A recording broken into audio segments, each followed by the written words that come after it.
Shalom Bapak Ibu yang dikasihi Tuhan. Puji Tuhan pada hari ini merupakan hari yang indah untuk kita bersama-sama memuliakan Tuhan. Ini adalah hari Kamis. Nah, kita akan bersama-sama bersekutu di dalam persekutuan doa Kamis malam. Saya mengajak Bapak Ibu semua di dalam sikap penyembahan kita. Kita akan memuliakan Dia, kita akan belajar akan firman-Nya, dan kita juga akan berdoa bersama-sama. Hari ini saya akan memandu kita semua di dalam persekutuan ini. Karena di dalam minggu-minggu ini kita sedang belajar bahwa perubahan kehidupan merupakan hal yang harus kita alami sebagai orang-orang yang hidup di dalam Tuhan. Tetapi tentu saja ketika kita mengalami perubahan yang seperti Kristus dari hari ke hari, itu semua bukan usaha sepenuhnya kita. Kita mau taat di dalam pimpinan Roh Kudus. Roh Kuduslah yang mengubahkan kita. Sehingga tidak ada hak bagi kita untuk bermegah, karena tiap orang tidak akan pernah bisa berubah tanpa kuasa Roh Kudus yang mengubahkan dan menuntunnya. Mari kita bersama-sama memuliakan Tuhan. Saya mengajak kita semua untuk menyembah Dia, menyanyikan pujian jadi seperti-Mu. Bapa, Engkau yang setia, Engkau yang tidak pernah meninggalkan. Engkau milikku dan aku milikmu. Jadi seperti itu.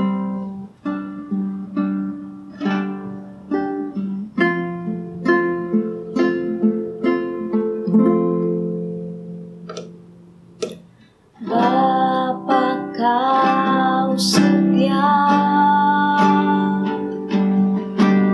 takkan meninggalkan, dan ku percaya Engkau milikku dan ku milikmu. Kerinduanku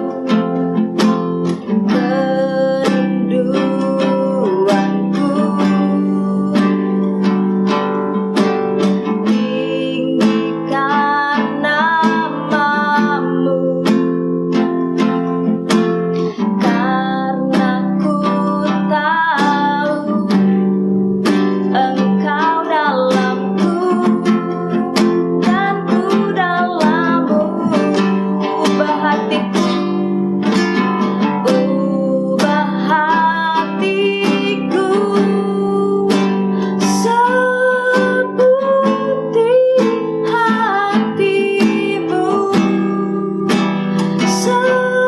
setulus salibmu, kasih-Mu Tuhan. Biar mataku seperti matamu, pancarkan kasih-Mu. Ku mau jadi seperti-Mu. Kita akan pujikan pujian ini sekali lagi. Bapa, Kau setia. Bapa, Kau setia, takkan meninggalkan,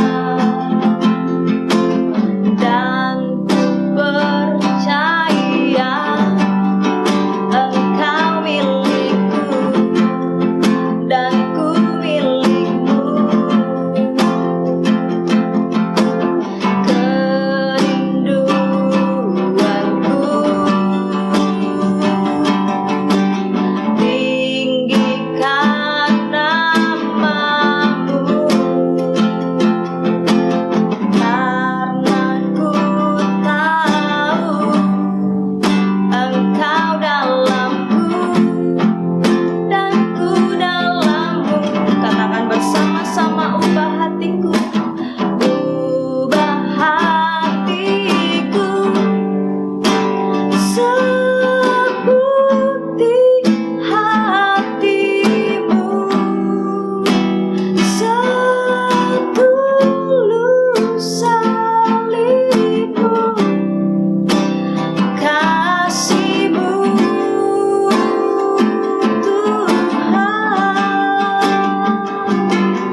kita satu di dalam doa. Tuhan, hanya Engkau yang sanggup mengubahkan kami. Hanya Engkau yang mampu mengubahkan kehidupan kami, Tuhan. Ketika kami tidak sanggup melawan dosa-dosa kami, dan ketika kami datang di hadapan-Mu, Engkau menolong kami. Karena itu Tuhan, tolong kami di dalam perjuangan kehidupan kami untuk mengalami pengudusan demi pengudusan yang berasal dari Tuhan, supaya kami hidup serupa dengan Engkau, sesuai dengan apa yang Engkau kenankan bagi kami. Kami siap mau bersekutu pada hari ini. Kiranya pertolongan Tuhan atas kami, memberkati kami, menolong kami supaya kami boleh menikmati persekutuan ini. Demi nama Tuhan Yesus kami berdoa. Amin. Ya, pada hari ini kita akan belajar bersama-sama satu kebenaran firman Tuhan di bawah satu tema, siap mengikuti proses. Siap mengikuti proses. Saya mengajak Bapak Ibu sekalian, saudara-saudari sekalian yang ada di rumah, untuk kita bersama-sama membaca bagian firman Tuhan yang pada hari ini akan kita pelajari dari Kolose pasal yang ketiga. Kolose pasal yang ketiga ayat 1 sampai ayat yang keempat. Saya persilakan kalau Bapak Ibu mau mengambil Alkitab dan juga membukanya. Kolose pasal yang ketiga ayat 1 sampai ayat yang keempat. Mari jika sudah menemukannya, kita akan bersama-sama membaca bagian firman Tuhan ini. Saya akan membacakannya bagi kita. Bapak Ibu juga boleh ikut membacakannya dari rumah sambil bersuara, ya, itu juga boleh. Mari kita bersama-sama memperhatikan firman Tuhan ini. Saya akan membacakannya bagi kita. Kolose pasal 3 ayat 1 sampai ayat yang keempat. Karena itu, kalau kamu dibangkitkan bersama dengan Kristus, carilah perkara yang di atas, di mana Kristus ada, duduk di sebelah kanan Allah. Pikirkanlah perkara yang di atas, bukan yang di bumi. Sebab kamu telah mati dan hidupmu tersembunyi bersama dengan Kristus di dalam Allah. Apabila Kristus yang adalah hidup kita menyatakan diri kelak, kamu pun akan menyatakan diri bersama dengan Dia dalam kemuliaannya. Saya akan membacakan sekali lagi ayat yang pertama dan ayat yang kedua sebagai fokus perenungan kita pada hari ini. Karena itu kalau kamu dibangkitkan bersama dengan Kristus, carilah perkara yang di atas di mana Kristus ada, duduk di sebelah kanan Allah. Pikirkanlah perkara yang di atas, bukan yang di bumi.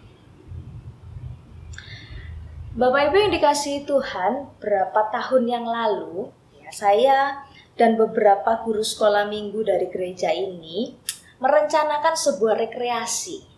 Kami browsing tempat-tempat mana yang bagus, yang cocok untuk betul-betul melepaskan kepenatan, mengakrabkan persekutuan, dan pilihan kami jatuh kepada satu destinasi, yaitu Kawah Ijen. Nah, Bapak Ibu, saudara-saudari, siapa yang sudah pernah mendaki ke Kawah Ijen, daerah Bondowoso di Jawa Timur ini? Ketika mau rekreasi, tentunya kan kita pasti browsing-browsing tentang tempat itu ya Bapak Ibu. Demikian juga saya, ketika browsing-browsing cari tahu tentang tempat ini, kalau dibilang jauh mungkin iya, tetapi indah. Dari foto-fotonya yang terlihat itu benar-benar indah, benar-benar teduh. Orang-orang yang ada di dalam foto yang di Google itu benar-benar menikmati. Maka saya semakin semangat untuk pergi ke sana. Tetapi ada satu hal yang jauh lebih menarik dibandingkan dengan pemandangan-pemandangan di sana, yaitu apa yang disebut sebagai blue fire. Nah, blue fire itu adalah api biru yang muncul di Kawah Ijen, dan di seluruh dunia ini jarang sekali ada kawah yang bisa mengeluarkan blue fire. Nah, Kawah Ijen merupakan salah satunya yang membuat dia khas, membuat dia berbeda dari banyak tempat yang lain, itu karena dia mengeluarkan blue fire. Nah, api biru ini tidak selalu ada di tempat tidak ada di tempat yang lain. Maka itulah kenapa kami memilih untuk ke Kawah Ijen. Itu menjadi salah satu semangat saya. Wah, enak. Nanti kalau ke sana kita akan lihat Blue Fire, kita akan sampai ke Kawah Ijen, kita akan menikmati, kita akan foto-foto. Saya punya banyak sekali cita-cita ketika nanti di sana. Saya akan beli oleh-oleh ini, saya akan berfoto di Blue Fire, saya akan memotret dari jauh kawahnya sebagai bukti dan segala macam. Saya punya banyak sekali kemauan dan cita-cita untuk ke sana. Tibalah hari ketika kami pergi ke sana, dan ternyata Bapak Ibu, kenyataannya sangat berbeda 180 derajat dari apa yang saya impikan. Mengapa demikian? Kami menaiki mobil untuk pergi ke sana. Butuh waktu sekitar 5-6 jam. Kalau sekarang mungkin bisa lebih cepat karena rute perjalanan sudah semakin dimudahkan oleh pemerintah. Pada waktu itu kami cukup jauh perjalanannya. Melelahkan di jalan, ya. Tetapi karena masih baru berangkat, maka kami masih punya semangat. Saya masih bersemangat. Lalu kemudian sampailah di lokasi. Ketika sampai di lokasi Kawah Ijen, mobil berhenti dan kita semua harus jalan untuk menuju ke kawahnya.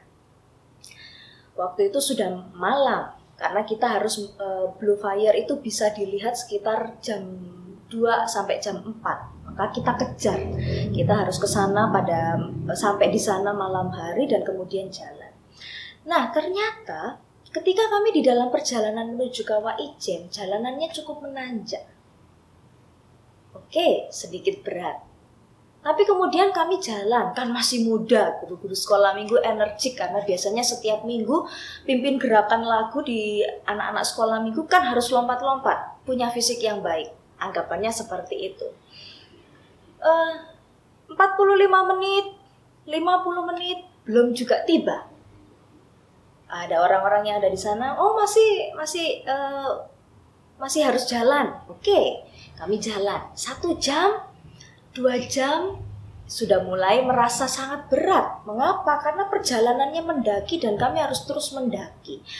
Perjalanannya juga tidak seperti di sini, jalan raya aspal datar dan enak. Di sana kami harus menghindari batu-batu, ya.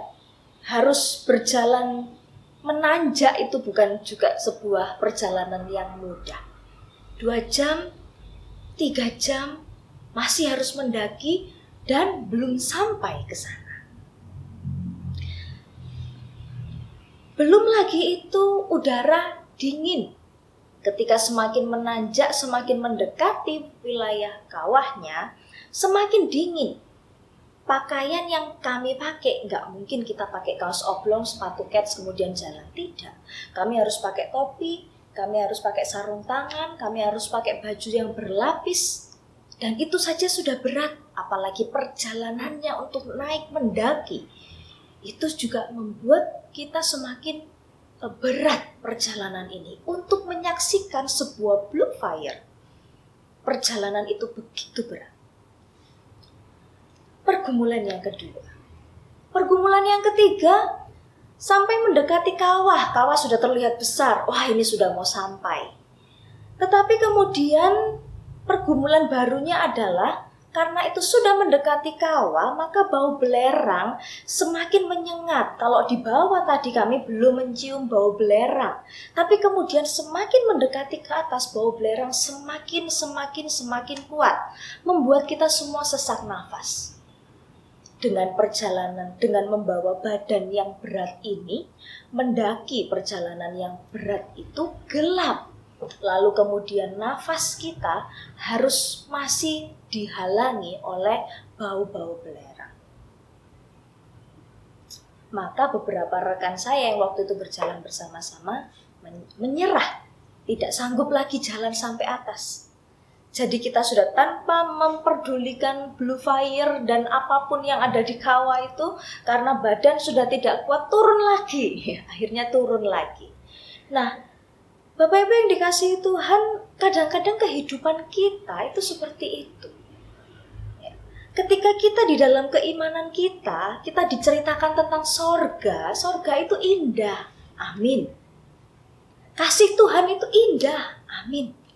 Keselamatan yang Tuhan berikan kepada kita itu juga sangat indah. Tetapi seberapa banyak dari kita yang menyadari bahwa di balik perjalanan kita, kehidupan ini yang mengarah kepada kekekalan yang sudah disediakan oleh Kristus melalui penebusannya, itu juga punya proses yang panjang dan berat bagi kita. Itulah yang kita pelajari, proses pengudusan. Artinya tidak ada alasan bagi kita bahwa perjalanan kehidupan kita ini harus pasti aman dan lancar-lancar. Tidak. Menjadi kudus itu sesuatu yang berat memang. Tetapi seperti khotbah pada hari Minggu dikatakan bahwa apakah itu tidak mungkin? Itu mungkin. Apakah saya tidak mungkin sampai ke Kawah Ijen? Sangat mungkin. Ketika ada orang yang bisa menolong saya akan sampai ke sana. Ketika kita di dalam perjalanan iman kita untuk mengalami proses pengudusan dari Tuhan, diarahkan supaya kehidupan manusia lama kita, gaya hidup manusia lama kita diubahkan menjadi yang baru, apakah itu sesuatu yang mungkin? Mungkin. Tetapi membutuhkan proses. Sehingga tema hari ini menjadi sebuah perenungan bagi kita. Siap mengikuti proses. Pertanyaannya, siapkah kita mengikuti proses Tuhan? Di dalam Kolose pasal yang ketiga ayat 1-4 yang tadi kita baca, kita bersama-sama akan belajar bahwa Paulus di dalam surat ini mengajar kepada kita, Tuhan mengajar kita melalui tulisan Paulus ini, supaya kita bisa siap, mau untuk terlibat di dalam proses pengudusan yang sedang Tuhan kerjakan untuk menjadikan kita serupa dengan Kristus. Sekali lagi, motonya nggak cuma bisa diomong. Be disciple to love Jesus. Mudah diperkatakan, tetapi pertanyaannya, siapkah kita untuk menjadi disciples, menjadi seorang murid? Prosesnya tidak mudah. Prosesnya bisa jadi seperti yang saya ilustrasikan di dalam perjalanan kami ke Kawah Ijen. Berat, mengeluarkan banyak tenaga, membuat kita benar-benar kelelahan. Ya, tetapi apakah semua orang yang naik ke Kawah Ijen itu tidak pernah sampai ke puncak seperti saya? Tidak. Faktanya, banyak orang yang sudah sampai ke sana. Nah, Bapak Ibu yang dikasihi Tuhan, maka ini bisa kita pakai sebagai ilustrasi bahwa ketika kita mengalami proses Tuhan, apakah setiap kita yang menjalani proses itu akan gagal karena sulit? Angel wes, susah sudah, kita tidak mau teruskan. Banyak orang yang seperti itu. Tetapi tidak. Itu sebabnya di dalam kehidupan kekristenan kita membutuhkan yang namanya perjuangan. Nah, pada hari ini kita akan belajar bersama-sama bagaimana kita siap untuk diproses. Saya ingin kita hanya fokus di dalam 2 ayat yang tadi kita baca. Yang pertama, bagaimana kita bisa belajar untuk siap diproses. Ayat yang kedua dulu kita turun ke ayat kedua dulu. Dikatakan di situ, pikirkanlah perkara yang di atas. Pikirkanlah perkara yang di atas. NIV menerjemahkannya set their heart on things above. Artinya, sengaja untuk meletakkan hatinya kepada sesuatu yang di atas. Yang di atas itu menunjuk bukan kepada atap ya Bapak Ibu, tetapi tentang perkara Kristus. Itu yang ditekankan di dalam ayat yang pertama, di mana Kristus ada, duduk di sebelah kanan Allah. Jadi perkara yang di atas itu adalah perkara tentang Kristus, kebenaran-kebenaran Kristus, kebenaran-kebenaran Allah, segala sesuatu yang tentang kerajaan Allah, yang sifatnya kekal, bukan yang fana itu. Sehingga dikatakan pikirkanlah perkara yang di atas. Tetapi di dalam terjemahannya dikatakan tatalah hatimu, letakkan hatimu, atau taruhlah hatimu memandang perkara yang di atas. Sekali lagi saya ulang-ulang terus bahwa kata hati bagi orang Yahudi itu bukan hanya sekedar perasaannya, tapi pikirannya, perasaannya, seluruh kehidupannya itulah yang berasal dari hati. Karena dari dalam hati orang itu akan muncul banyak hal, akan mempengaruhi apa yang dia lakukan dan dia katakan. Jadi fokus kehidupannya dikatakan. Kalau bicara tentang hati, itu adalah yang fokus dalam kehidupannya, dalam dirinya. Itu letakkanlah untuk memandang perkara-perkara tentang Kristus. Itu yang dimaksud ayat yang kedua. Sehingga bagaimana kita siap untuk diproses yang pertama, apa yang kita pikirkan. Pikirkanlah perkara yang di atas. Bapak Ibu yang dikasihi Tuhan, kalau Bapak Ibu memiliki seorang anak, Bapak Ibu sangat mencintai anak itu, maka Bapak Ibu akan memikirkannya. Ketika Bapak Ibu pergi bekerja ataupun ibu-ibu keluar, maka kalau anaknya di rumah, maka Bapak Ibu akan berpikir, dia akan makan apa? Dia akan mengerjakan apa hari ini? Siapa yang mengawasi dia? Dan pemikiran-pemikiran itu akan menuntun Bapak Ibu untuk bertindak. Nah, sehingga di dalam bagian ini, kata pikirkanlah perkara yang di atas itu memiliki arti memikirkan dan memperoleh pemahaman.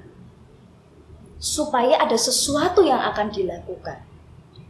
Di dalam bahasa Yunaninya, memikirkan perkara yang di atas itu adalah mempelajari, berusaha mengerti, merenungkan dengan sungguh-sungguh, dan serius dipikirkan.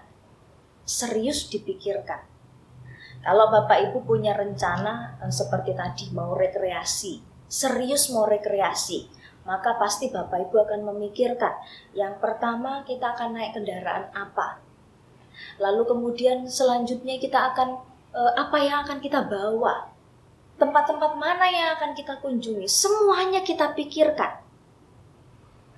Ketika saya mau pergi ke Balikpapan dalam rangka mengikuti sidang raya GKKA bersama dengan Diaken Ike, kita fokus kepada sidang raya, serius. Tujuan kita adalah ikut sidang raya. Nah, ketika kami mengikutinya, maka yang pertama kami memikirkan, ketika di sana kita tidak jalan-jalan, tetapi kita mengikuti sidang. Apa yang perlu kita persiapkan? Berapa lama? Lalu Diaken Ike berapa hari beliau akan mengambil cuti dari kantornya? Semua dipersiapkan, semua dipikirkan. Mengapa bisa ada pemikiran-pemikiran itu? Sebab kami fokus kepada akan mengikuti agenda sidang raya ke Balikpapan. Bapak Ibu yang dikasihi Tuhan, kalau kita tidak pernah memikirkan Tuhan, maka Bapak Ibu akan lupa yang namanya belajar firman Tuhan. Bapak Ibu akan lupa bahwa ini adalah hari Kamis dan kita akan bersekutu sekalipun secara online. Kalau Bapak Ibu tidak pernah memikirkan tentang Tuhan, maka Bapak Ibu akan lupa datang kepada Dia di dalam penyembahan dan doa. Kalau sudah punya pergumulan, jatuh, tergeletak, baru ingat. Pertolongan cari ke siapa ya? Baru memikirkan tentang Tuhan. Bapak Ibu yang dikasihi Tuhan, kalau mau siap diproses. Kalau Bapak Ibu misalnya sudah punya komitmen, saya tidak bisa lepas saat ini dari dosa kemalasan misalnya ya, ataupun dosa berpikiran buruk tentang orang lain. Nah, saya mau berusaha untuk berubah. Maka ketika kita berusaha untuk berubah dan kita tidak pernah memikirkan Tuhan, maka kita tidak akan pernah berubah. Kita perlu fokus untuk memikirkan tentang Tuhan supaya kita mengalami perubahan. fokus kepada Tuhan dan apa yang menyenangkannya. Itu yang pertama. Yang kedua, setelah pikirkan, itu adalah carilah perkara yang di atas. Carilah perkara yang di atas. Kata carilah perkara yang di atas. Carilah, kata carilah itu memiliki arti adalah serius mencari. Serius mencari karena membutuhkan. Serius membutuhkan tentang sesuatu itu sehingga mencari.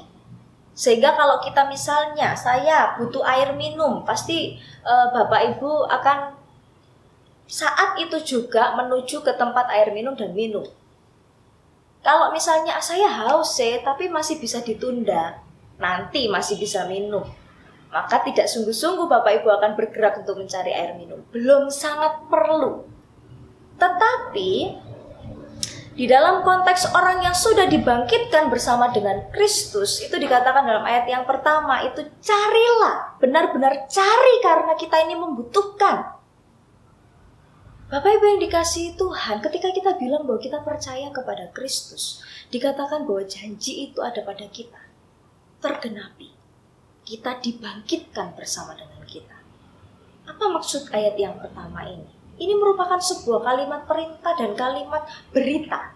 Kata, kamu dibangkitkan bersama dengan Kristus. Kalimat berita. Karena dari bagian ini kita diberitahu bahwa kalau kita percaya kepada Kristus, Kristus mati dan Kristus bangkit, kita turut bangkit bersama dengan Dia. Jadi, ketika kita percaya kepada Kristus, maka percaya itu, Kristus itu sudah pasti sanggup menyelamatkan kita. Sebuah berita bagi kita. Tetapi juga sebuah perintah. Karena ketika dikatakan kalau kamu bangkit bersama dengan Kristus, perintahnya adalah, maka lakukanlah sesuatu sesuai dengan statusmu yang sudah bangkit itu. Bagaimana kehidupan kita, apa yang harus kita lakukan setelah kita mengalami yang namanya kebangkitan. Nah, ini Bapak Ibu yang dikasihi Tuhan. Sehingga dikatakan carilah perkara yang di atas. Pada waktu saya awal-awal pelayanan di sini, selain serius belajar khotbah dan belajar tentang bagaimana menyampaikan khotbah yang baik, sisi yang lain saya belajar untuk menata penampilan, ya, karena tampil di depan Bapak Ibu harus rapi, tidak perlu mewah tetapi rapi. Nah, beberapa baju saya beli, beberapa pakaian yang pantas, yang terlihat rapi, saya beli dengan sangat selektif. Ya. Tetapi kemudian saya menyadari dalam masa-masa pandemi ini, barang-barang itu betul-betul barang yang fana. Barang yang bisa jadi tidak berguna. Mengapa? Karena baju-baju pelayanan itu sekarang hanya akan saya pakai ketika saya akan rekaman. Tetapi tidak di dalam hari-hari pelayanan karena kita sekarang dibatasi, kita tidak bisa datang ke gereja untuk bersekutu bahkan beribadah. Nah, Bapak Ibu yang dikasihi Tuhan, itu adalah sesuatu yang fana, yang kita tidak bisa bawa sampai ke surga. Kita tidak pernah bisa membawa pakaian-pakaian yang saya pilih dengan selektif itu tadi, saya tidak bisa membawanya ketika sampai di surga. Sehingga ayat firman Tuhan ini sedang mengajar kepada kita saat ini. Mari fokus kepada pikiran-pikiran yang tidak fana. Saat ini di sekeliling kita ada begitu banyak hal yang fana yang kita fokus di dalamnya. Apakah uang kita tidak perlu? Sangat perlu. Tetapi ketika kita fokus kepada uang, tetapi melupakan Kristus dan kekekalan kehidupan di sorga, maka itu sesuatu yang tidak bijaksana. Sehingga Kristus katakan, mari kita berorientasi kepada Dia. Kenapa Kristus mau mati di kayu salib? Karena Dia memikirkan perkara yang di atas bagi kita sebagai umat pilihan. Orang-orang Yahudi itu yang pada waktu itu menghakimi Yesus. Mungkin mereka seperti tidak membutuhkan apapun, mereka cukup uang, mereka cukup ilmu, karena ada orang-orang Farisi di sana. Mereka cukup taat di dalam melakukan hukum Taurat, meskipun munafik juga ada pada mereka. Bagi mereka, mereka cukup, mereka tidak perlu ditolong. Tetapi Kristus memikirkan sesuatu yang di atas, yang lebih kekal daripada itu, bahwa di balik kecukupan yang mereka alami pada waktu itu, mereka akan berakhir di dalam neraka.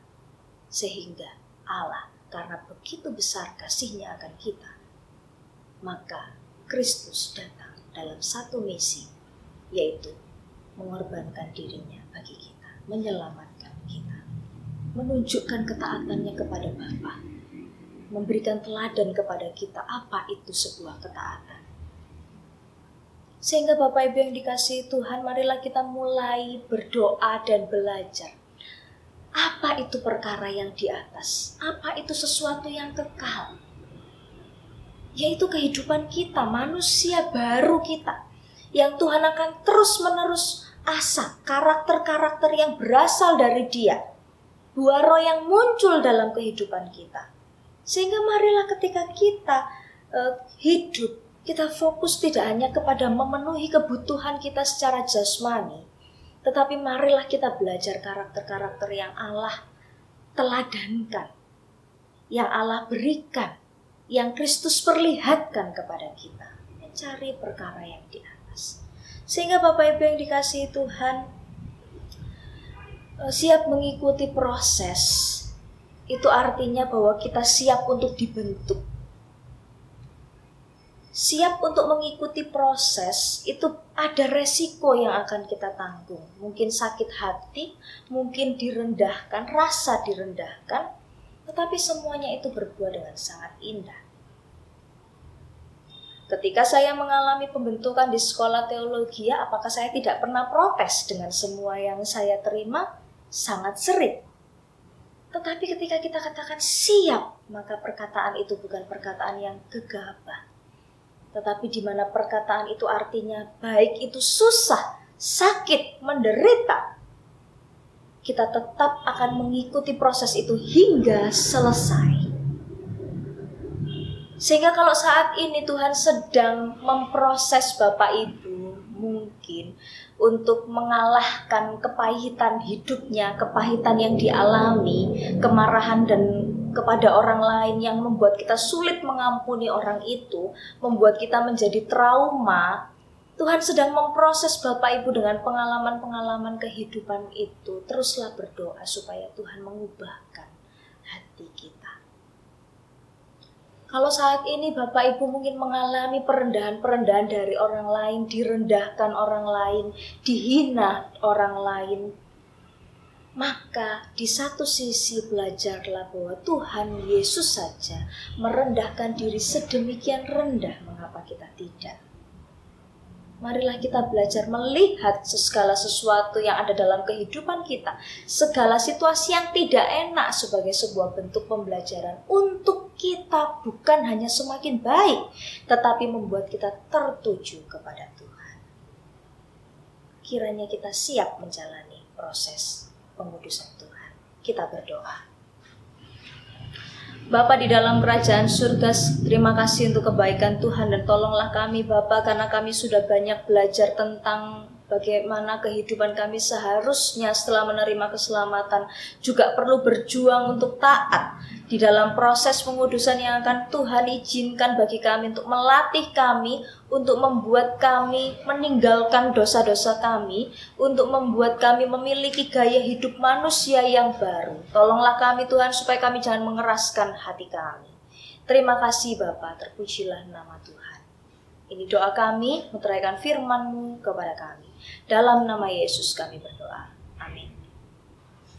Ya Bapak Ibu yang dikasihi Tuhan, demikianlah kita sudah belajar kebenaran firman Tuhan. Dan saya mengajak kita semua untuk semakin merenungi firman itu sambil kita meresponinya. Saya kembali mengajak kita semua untuk memuji pujian, ini aku bejanamu. Mari kita menjadi bejana-bejana Tuhan yang siap dibentuk olehnya, menjadi bejana yang indah di hadapannya dan yang dipakai sesuai kehendaknya. Ini aku bejanamu. Ini aku bejanamu, bentuklah sesuai kehendakmu, tu genapi firman-Mu. Oh Yesusku, jadikanku alat yang indah di mata-Mu, bejana yang sempurna seperti-Mu. Sekali lagi, ini aku bejanamu. Ini aku bejanamu, bentuklah sesuai kehendak-Mu, tu genapi firman-Mu. Oh Yesusku, jadikanku alat yang indah di mata-Mu, bejana yang sempurna seperti-Mu. Sekali lagi kita pujikan, kita katakan bersama-sama, ini aku bejanamu. Ini aku bejanamu, bentuklah sesuai kehendak-Mu, tu genapi firman-Mu. Oh Yesusku, jadikanku alat yang indah di mata-Mu, bejana yang sempurna seperti-Mu.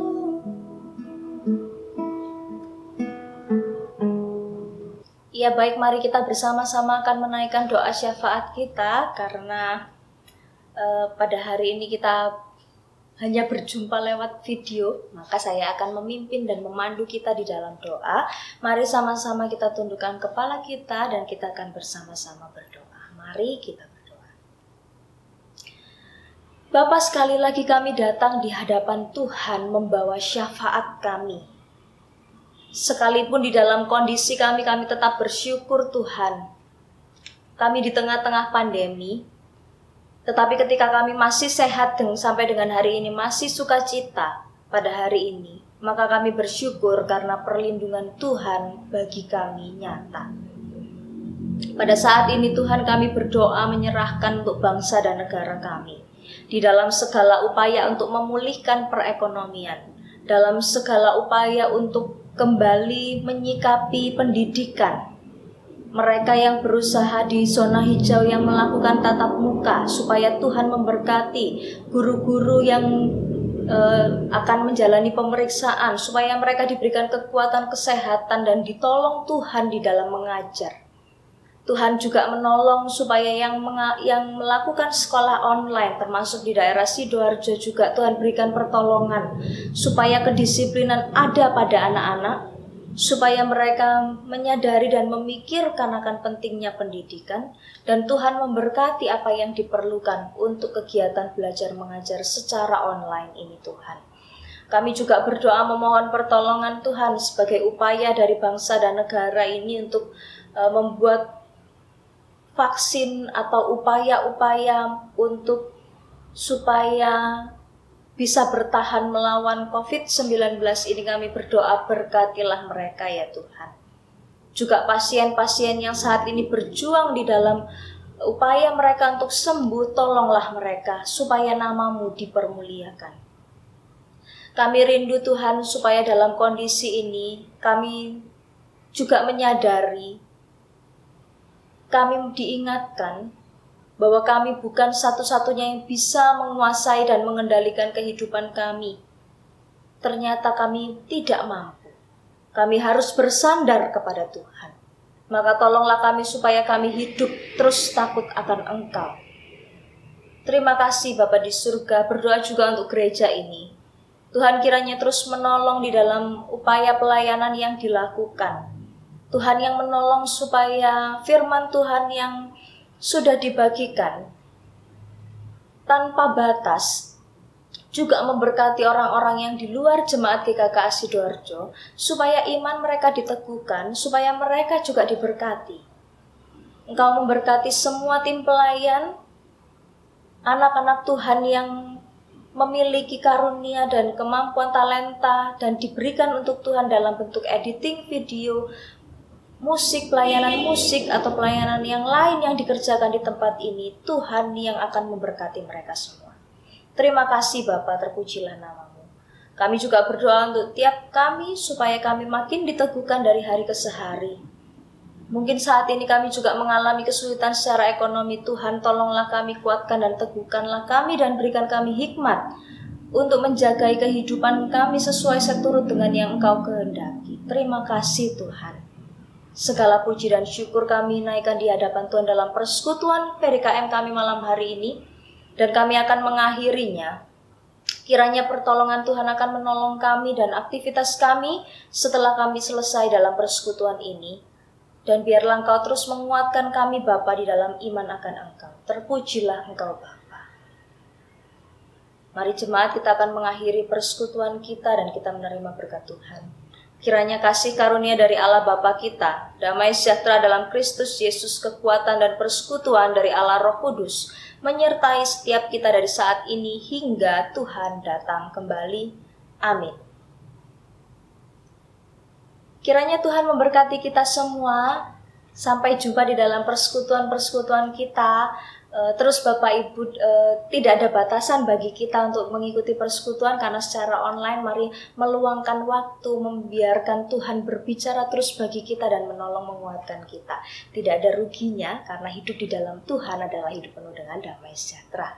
Sampai jumpa minggu depan. Kiranya Tuhan memberkati kita semua dan tetap semangat. Be disciple to love Jesus. Amin. Tuhan memberkati.